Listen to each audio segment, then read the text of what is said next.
Daesh rebat les cartes au Moyen-Orient et le leader syrien Bachar el-Assad entend bien en profiter. On va en parler avec celui qui a pu le rencontrer. Bonsoir, Régis Le Sommier, directeur adjoint de la rédaction de Paris Match. Vous avez donc cette exclusivité mondiale qui paraîtra dans Paris Match demain. On en a quelques extraits et on va en parler avec vous. Avec Randa Kassis aussi, bonsoir. Président du mouvement de la société pluraliste en Syrie, exclu du Conseil national syrien pour avoir dénoncé dès le début les risques de la menace islamiste dans les rangs de l'opposition. L'histoire ne vous a pas donné tort et vous êtes aussi co-auteur de cet ouvrage, Le chaos syrien, qui vient de paraître aux éditions d'O. Et puis Olivier Ravanello. Bonsoir Olivier, éditorialiste pour les questions internationales sur iTélé. Régis Le Sommier, vous avez donc pu rencontrer Bachar el-Assad. On va vous voir sur ces photos à côté de lui. Est-ce qu'il a dit oui facilement à cette demande d'interview? Non, c'est pas une interview qui s'est faite du jour au lendemain. Ça a été 7 mois de négociations dans la phase active, c'est-à-dire à partir du moment où il y a eu intérêt de leur part. Enfin, il y a eu évidemment une demande de notre part aussi. Ensuite, ça a été compliqué, mais bon, pas plus compliqué que pour un autre chef d'État. Moi, j'avais interviewé George Bush à la Maison-Blanche en 2004. Ça avait été aussi au moins 1 an de négociation, donc ça se fait pas comme ça. Voilà. Maintenant, les conditions de l'interview, la faisabilité, jusqu'au dernier moment, c'était pas sûr que ça allait avoir lieu. Il y a eu plusieurs fois, la date a été repoussée. Et puis finalement, ça a eu lieu, donc le samedi 29 novembre. Il demande la liste des questions? Absolument pas. Aucune question n'a été... on m'a dit, vous pouvez nous poser les questions que vous voulez. Pour des soucis de savoir un peu où vous allez, donnez-nous les thèmes. Donc en gros, c'est normal. Voilà, ça se fait, mais on m'a pas dit, cette question-là, il ne faut pas la poser, il ne faut surtout pas lui parler de ça. J'ai absolument pas eu le droit à ça, et toutes les questions ont été respectées. Donc l'interview s'est déroulée environ 1 heure classique. Quoi. Voilà. Comment on se rend aujourd'hui jusqu'au président d'un pays, j'allais dire l'un des plus honnis de la communauté internationale, par la route? Par Beyrouth, par le Liban? Alors c'est Beyrouth, effectivement, la porte d'entrée. Enfin, la porte d'entrée, c'est la ville de Masna, qui donc est à environ une 50aine de kilomètres de Damas.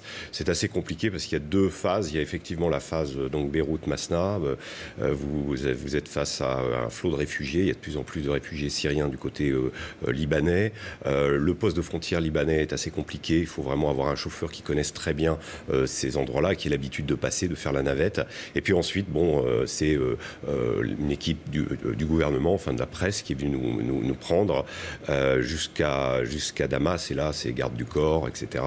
Même si la route est sécurisée jusqu'à Damas, mais il y a toujours voilà, des surprises possibles malheureusement en Syrie aujourd'hui. Vous avez le sentiment que l'armée de Bachar el-Assad contrôle ces territoires que vous avez traversés, y compris jusqu'à Damas? Alors elle contrôle, oui, elle contrôle fermement Damas. Damas, il y a quand même beaucoup de checkpoints dans la ville. Il y a une nouveauté, c'est que il y a de plus en plus de drapeaux syriens, qui sont peints sur les murs, qui sont peints sur les murs en béton dans les rues. Il y en a partout. Sur les échoppes des souks, par exemple, toutes les échoppes ont le drapeau syrien qui a été peint de manière à montrer qu'on est vraiment dans une zone gouvernementale. Il y a aussi une multiplication des portraits de Bachar. Alors ça c'est quelque chose d'assez classique en Syrie. Il y a beaucoup de portraits, mais je sais qu'à une époque, Bachar el-Assad avait dit par rapport à son père qu'il voulait moins de portraits. Ouais. Bon, aujourd'hui, c'est plus le cas, il y en a vraiment partout, et du coup ça vous fait un effet assez étonnant quand vous le voyez par rapport à ce côté militaire qu'il peut avoir dans la rue. Quand vous le rencontrez en personne, c'est pas du tout une personne qui est militaire, c'est plutôt quelqu'un qui est assez un peu félin, un peu assez souple, qui s'exprime énormément avec ses mains.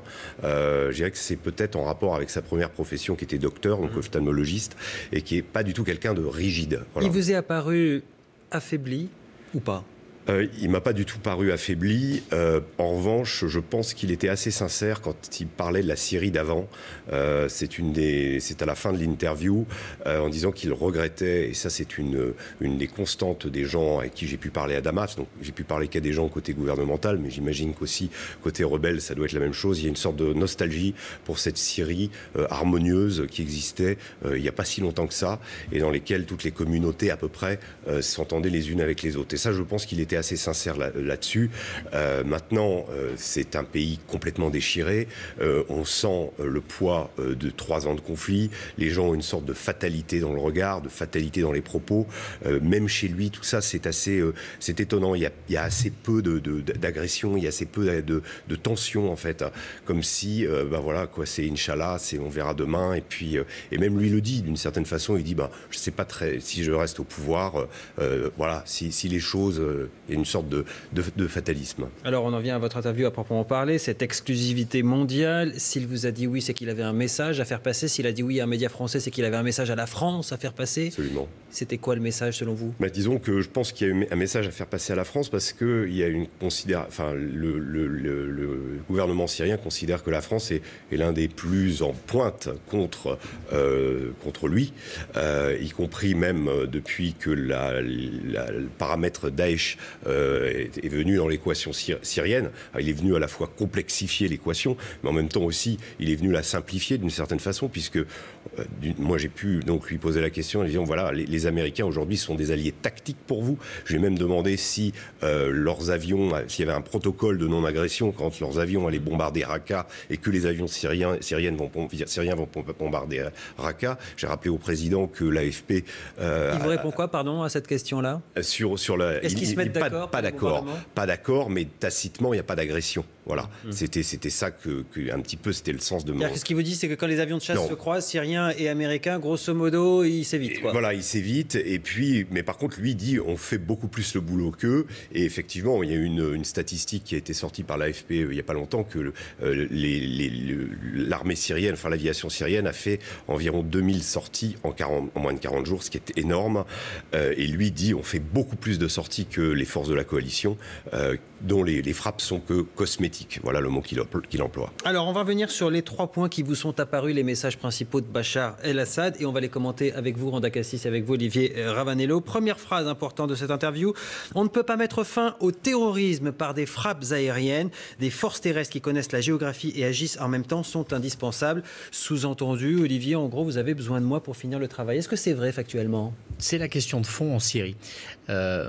La stratégie de la coalition internationale qui s'est mise en branle pour éradiquer Daesh a une logique militaire en Irak, c'est-à-dire que cette coalition mène des bombardements relativement intensifs, mais une fois que vous avez bombardé, c'est bien joli. S'il n'y a personne sur le terrain pour accompagner ces bombardements, reprendre les positions, faire la guerre, ça se fait les yeux dans les yeux, ça ne marche pas.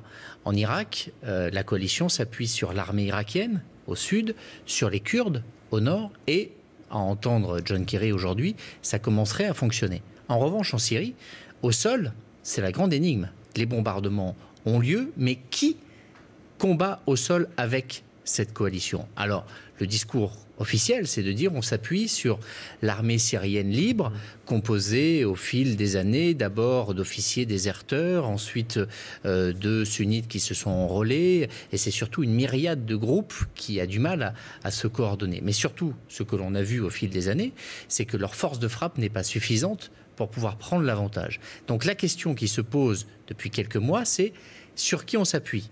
Les Turcs ne veulent pas franchir la frontière et s'engager au sol. Et du coup, Bachar el-Assad voit une opportunité et dit « mais moi, je suis prêt à vous aider ». Donc il fait une offre de service. Ce qui est frappant dans cette interview, c'est qu'on a vraiment un chef d'État qui est désigné par la communauté internationale et qui fait une offre de service en disant « vous ne pouvez pas gagner sans moi, mais si vous voulez, je veux bien faire le job à votre place, ou en tout cas avec vous ». Mais pour cela... mais il faut passer sur les 200 000 morts et puis il faut accepter de renouer avec lui. Alors, est-ce que la France pourrait changer de position? A priori, François Hollande a clairement fermé la porte. C'était cet été, au mois d'août précisément, le 14, à la conférence des ambassadeurs. Bachar el-Assad ne peut pas être un partenaire de la lutte contre le terrorisme. C'est l'allié objectif des djihadistes. Et il n'y a pas de choix possible entre deux barbaries, parce qu'elles s'entretiennent mutuellement. Alors, Randa Kassis, est-ce qu'il a raison, François Hollande, de dire ça, ou est-ce qu'il voudrait être peut-être plus pragmatique? Je crois, en fait, je vais dire ce qui m'importe. Ce qui m'importe, c'est établir la paix en Syrie. C'est ça ce qui m'importe de plus. Alors oui, il faut être pragmatique. Aujourd'hui, Bachar el-Assad est là. Nous ne sommes pas en train de dire que c'est une personne formidable. Certainement, il a commis des crimes. Mais comme tous les autres aussi.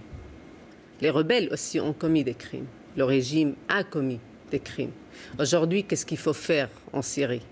Si nous allons parler toujours de 200 000 personnes, ça veut dire, juste pour faire appel, que les 200 000 personnes ne sont pas que de côté rebelle. Sont aussi les premières victimes sont aussi les Alaouites, les civils, les autres aussi. Alors, Les 200 000 personnes, c'est de la population syrienne. Le pays est déchiré. Aujourd'hui, nous risquons quand même une partition de pays. Qu'est-ce que nous allons faire avec la montée de Daesh, avec la montée de Nosra? Il n'y a pas que Daesh et Nosra. Il y a aussi d'autres rebelles radicaux. Qu'est-ce qu'il faut faire? Moi, je crois qu'il faut bien sûr relancer le processus politique. C'est pour cette raison je suis pour l'initiative russe qui veut relancer ce processus-là. Nous avons vu, ça fait quand même 4 ans, et nous allons entrer dans la 5e année, et nous avons bien compris qu'il n'y aura pas de solution militaire. Alors, il n'y aura qu'une solution politique. Alors, oui. Pour l'instant, en tout cas, ce n'est pas le discours officiel des États-Unis. Tout à l'heure encore, le secrétaire d'État américain, John Kerry, a redonné la ligne. La ligne, eh bien, ce sont les frappes aériennes parce que, dit-il, elles fonctionnent. It is much harder now than when we started for Daesh to assemble forces in strength, to travel in convoys, and to launch concerted attacks. No large Daesh unit can move forward aggressively without worrying about what will come down on it from the skies. In coming weeks, the coalition's train, advise, and assist missions for Iraqi security forces will expand. Airstrikes will continue as necessary. Voilà, c'est efficace. On continue. Vous confirmez, c'est efficace ou c'est du discours? C'est du discours. Olivier Ravanello, sur le terrain? Sur le terrain, on voit qu'il manque quelque chose à cette offensive militaire. Mais quand bien même l'offensive militaire fonctionnerait jusqu'au bout, quand bien même Daesh serait éradiqué, la question de Bachar el-Assad est toujours posée. Que fait-on ensuite avec Bachar el-Assad? Est-ce qu'on reprend l'idée française de frapper le régime et d'éradiquer ce régime militairement? Ou est-ce qu'au contraire, on va à Canossa et après avoir dit plus jamais on ne parlera à cet homme, on reprend des relations diplomatiques? Aujourd'hui, le dilemme, il est là pour la France, pour les États-Unis, pour tout le monde. À terme, que va-t-on faire avec Assad? Alors, moi, ce qui m'a semblé assez significatif, j'ai parlé beaucoup avec des gens de Damas, des gens plutôt sympathisants du régime, mais outre cette lassitude de la guerre, j'ai noté chez eux qu'il y avait une volonté. D'abord, ce qu'il faut savoir, c'est qu'on est dans une guerre civile, c'est-à-dire que vous avez parlé à des gens qui ont de leur famille dans le camp d'en face. Il y avait une dame qui était avec nous, qui était donc pro-Bachar. Ses 2 fils combattaient du côté rebelle. Donc et l'inverse évidemment est vrai. Et vous avez des gens qui font la liaison entre le régime et les rebelles. Alors évidemment pas les rebelles de Daesh, on est d'accord. Les autres, ceux par exemple qui tiennent le quartier de Jobar, il y a des dialogues comme ça. Et ce qu'ils souhaitent eux aujourd'hui, c'est une sorte d'union nationale, entre guillemets, contre Daesh. Voilà. Parce que c'est un peu, toute proportion gardée bien sûr, mais l'action française et les communistes pendant la Seconde Guerre mondiale.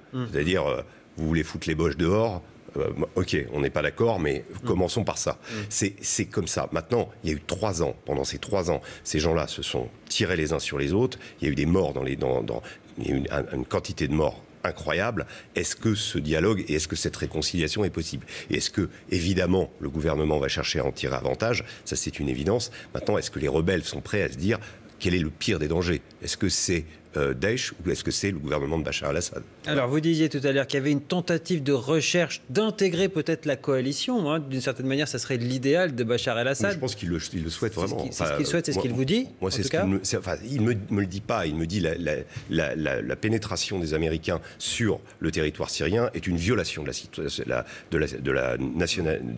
la souveraineté de la Syrie. Cette intervention n'a pas été cautionnée par l'ONU, elle est illégale, etc. Il est bien clair là-dessus. Maintenant, il pense que les frappes ne sont pas efficaces parce que ou les Américains ne frappent pas assez, mais que effectivement c'est lui qui fait le boulot sur le terrain. Ça et quand on voit la télé nationale, on est quand même. Moi j'ai bien regardé les news sur la télé nationale. Il n'y a que des news d'opérations militaires, il n'y a que ça.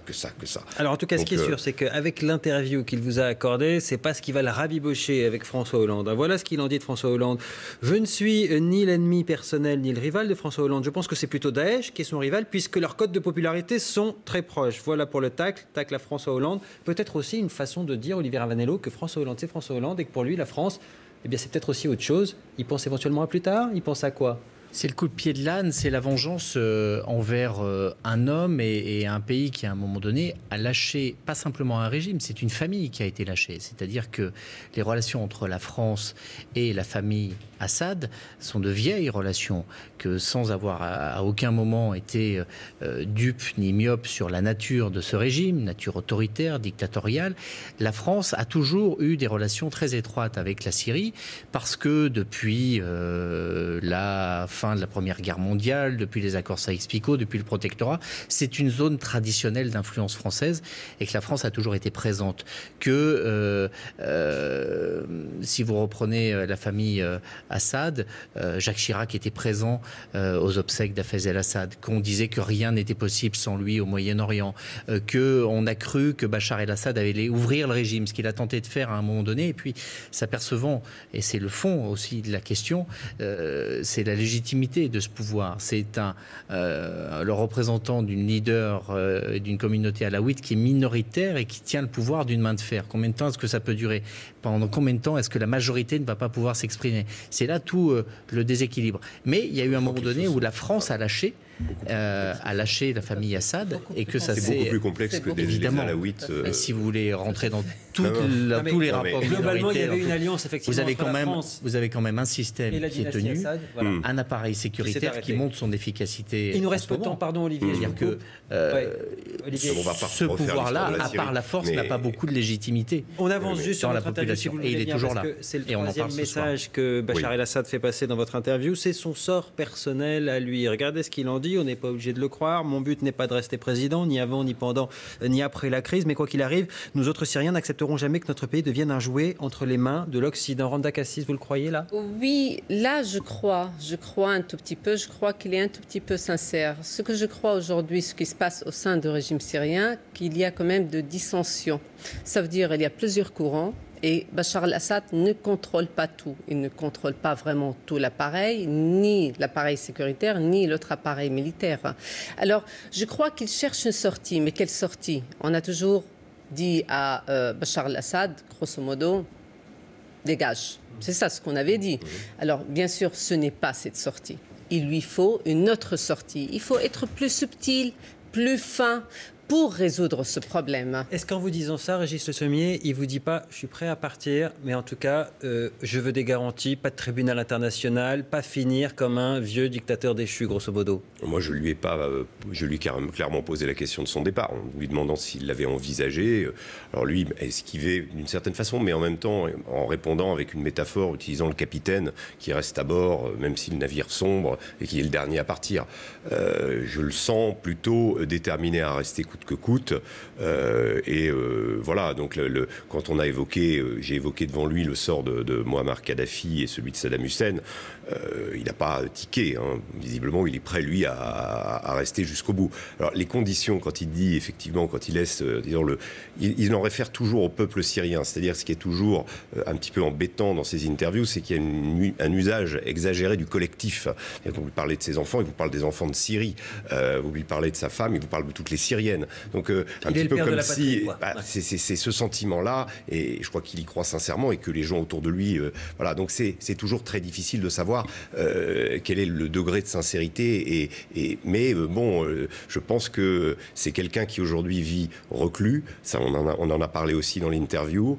Le fait qu'il ne puisse plus voyager, le fait que sa femme était une ambassadrice de la modernité à une époque. Aujourd'hui, elle vit à Damas. Effectivement, elle visite les familles, elle faisait à l'époque la une de Paris Match, mais effectivement sous d'autres conditions. Non, elle n'a jamais fait la une de Paris Match. Elle a été interviewée dans Paris Match, mais elle n'a pas fait la une. Mais en attendant, c'était elle qui représentait la modernité au Moyen-Orient. Aujourd'hui, c'est une personne qui vit à Damas, recluse. Voilà. Il nous reste une minute juste pour conclure. Il s'est passé quelque chose d'important aujourd'hui, apparemment. Il est désormais de notoriété officielle, en tout cas du point de vue du Pentagone, que l'Iran a bombardé Daesh en Syrie. Est-ce que tout ça, ça peut changer la donne ?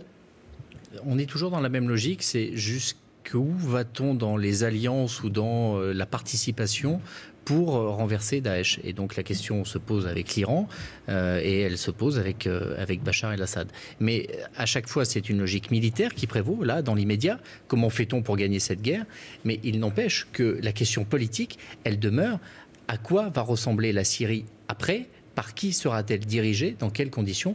Et là-dessus, la coalition n'a pas de réponse. Moi, je pense que, si je puis me permettre, sur l'Iran, il y a un direct prolongement sur, à mon avis, l'implication massive du Hezbollah auprès des Syriens. C'est que ça, c'est une donne qui a vraiment été fondamentale, d'abord dans la restructuration de l'armée syrienne, et effectivement, le Hezbollah, l'Iran et le régime syrien, c'est ces trois choses qui fonctionnent relativement en harmonie aujourd'hui. Randa Kassis, quand vous voyez que les avions iraniens côtoient aujourd'hui les avions américains pour frapper Daesh en Irak, vous vous dites que tout est possible? Oui, parce que l'Iran, pour les États-Unis aussi, est un allié principal pour combattre Daesh. Alors, ce qui, à vrai dire, ça ne m'étonne pas vraiment que l'Iran bombarde, même, je peux dire, avec un accord pas vraiment très clair, tacite de la part des États-Unis.